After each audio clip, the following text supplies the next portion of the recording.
আমার শুক্রবারটা কেমন কাটলো তাই নিয়ে থাকছে আজকের ভিডিও। আসসালামু আলাইকুম এভরিওয়ান, কেমন আছেন সবাই? ওয়েলকাম করছি আমার ফ্রাইডে স্পেশাল মিনি ব্লকে।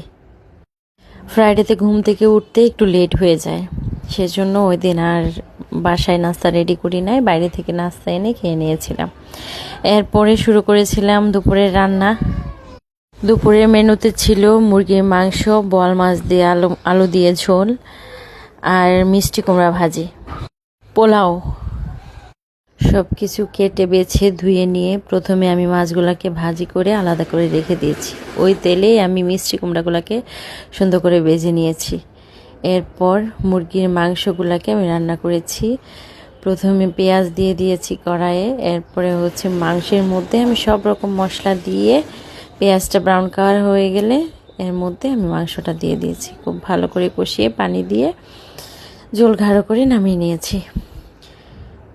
নামিয়ে পাতিলটা ঠান্ডা করার জন্য পাশে রেখে দিয়েছি, দিয়ে শুরু করে দিয়েছি বোয়াল মাছের ঝোল রান্না করা।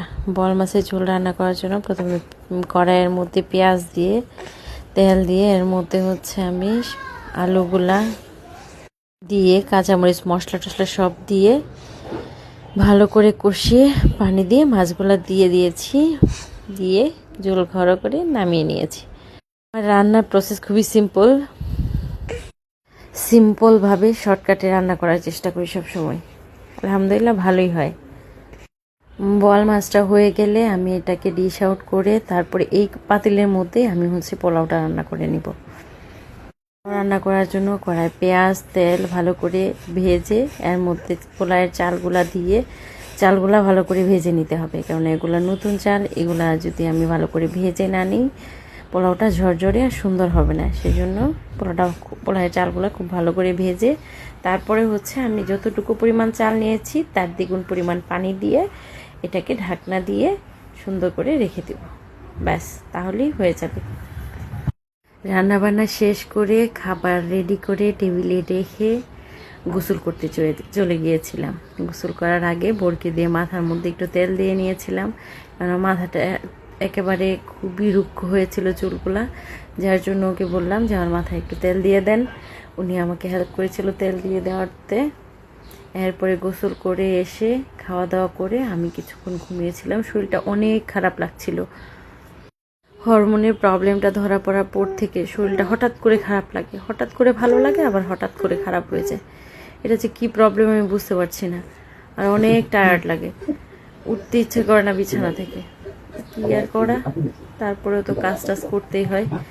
এরপরে ঘুম থেকে উঠে দেখি বর আমাদের জন্য চা রেডি করেছে। চা খেয়ে বসেছিলাম, আমার মেয়ে আমার চুল আঁচড়ে দিচ্ছিল। আলহামদুলিল্লাহ। এরপরে সবাই মিলে চলে গিয়েছিলাম পাশে একটা পার্ক আছে, ওই পার্কটাতে বাবুরা সবাই ওখানে অনেক খেলা করলো।